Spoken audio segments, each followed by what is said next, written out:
गिलहरी से बच्ची बनी लड़की। एक जंगल में साध नामक मुनि रहते थे। उन्होंने तप करके बहुत सी विद्या हासिल की। एक दिन ध्यान लगाने के बाद जब उनकी आंखें खुली तो उनके हाथ में आसमान से एक गिलहरी आ गिरी। वह गिलहरी खून से लथपथ थी क्योंकि वो चील के पंजों से छूटकर मुनि के हाथ में आ गिरी थी। गिलहरी मौत के डर से काँप रही थी। मुनि को उसके ऊपर दया आ गई। उन्होंने सोचा क्यों न इसे अपनी विद्या से अपनी बेटी बना लूं। मेरी पत्नी कब से संतान प्राप्ति की चाह रख रही है, लेकिन उनके भाग्य में संतान है ही नहीं। अब यह बात बताकर उसे दुखी करने की जगह कुछ साल इस गिलहरी को ही बेटी बनाकर उसे सौंप देता हूँ। इतना सोचते ही मुनि ने एक मंत्र पढ़कर गिलहरी को एक छोटी सी बच्ची बना दिया। वो उस गिलहरी को बच्ची बनाने के बाद गोद में उठाकर अपनी पत्नी के पास लेकर आए। उन्होंने कहा, लो अब इसे अपनी बेटी मानकर ही पालना। सोच लो भगवान ने तुम्हारी सुन ली है। मुनि की पत्नी छोटी बच्ची देखकर खुश हो गई। अब गिलहरी से बच्ची बनी लड़की मुनि के घर में बड़े लाड़ प्यार से पलने लगी। मुनि की पत्नी ने कुछ दिनों के बाद बच्ची का नाम वेदांता रखा। मुनि और मुनि की पत्नी दोनों ने बड़े प्यार से वेदांता को पाला। मुनि को बहुत खुशी थी कि उसकी पत्नी को अपनी ममता लुटाने के लिए एक बेटी मिल गई। कुछ समय के बाद उसकी परवरिश में मुनि भूल ही गए कि वो एक गिलहरी है। वेदांता को मुनि ने अच्छी पढ़ाई लिखाई करवाई। देखते ही देखते वेदांता 16 साल की हो गई। अब मुनि की पत्नी को अपनी सुंदर बेटी की शादी करवाने की चिंता होने लगी।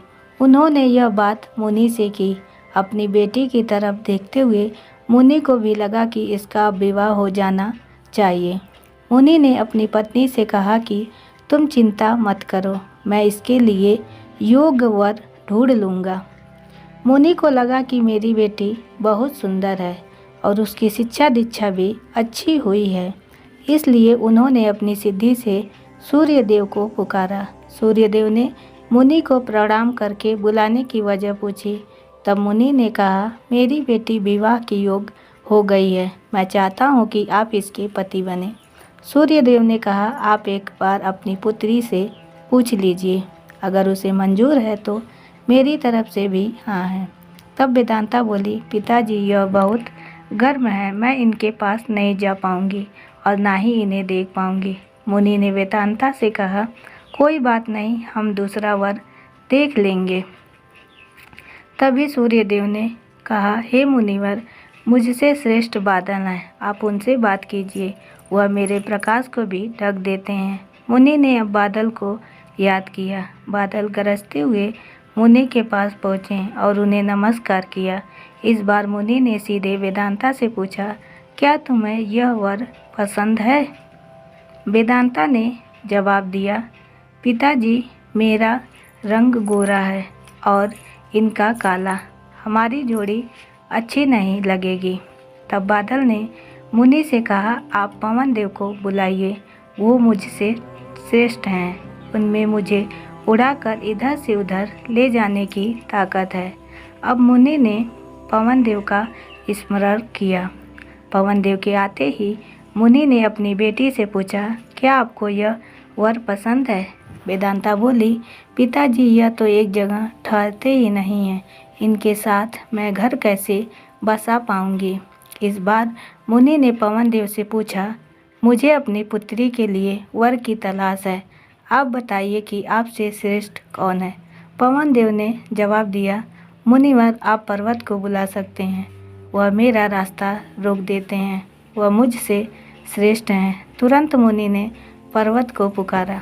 पर्वत को देखते ही वेदांता बोली, यह तो पत्थर हैं, इनका दिल भी पत्थर का ही होगा, इनसे विवाह कैसे हो पाएगा पिताजी? मुनि ने हाथ जोड़कर पर्वत देव से पूछा, आपसे श्रेष्ठ कौन है? पर्वतराज ने जवाब दिया, हे मुनि, चूहा मुझ में छेद कर देता है, इस आधार से वह मुझसे श्रेष्ठ है। इतना कहते ही पर्वत देव के कान से चूहा नीचे कूदा। वेदांता ने जैसे ही चूहों को देखा, वह खुशी के मारे उछल पड़ी। उसने कहा, पिताजी यही मेरा वर बनना चाहिए, मुझे यह पसंद है। इनकी पूँछ कान सब कुछ कितना प्यारा है। मुनि ने सोचा, ओह, मैंने एक गिलहरी को मंत्र विद्या से इंसान तो बना दिया, लेकिन इसका दिल अभी भी गिलहरी वाला ही है। मुनि ने तुरंत वेदांता को गिलहरी बनाया और उसका विवाह चूहे से करवा दिया। विवाह के बाद दोनों खुशी खुशी रहने लगे। इंसान चाहे बाहर से कितना भी बदल जाए, लेकिन उसका दिल वैसा ही रहता है। तो उम्मीद है दोस्तों आपको हमारी कहानी पसंद आई होगी।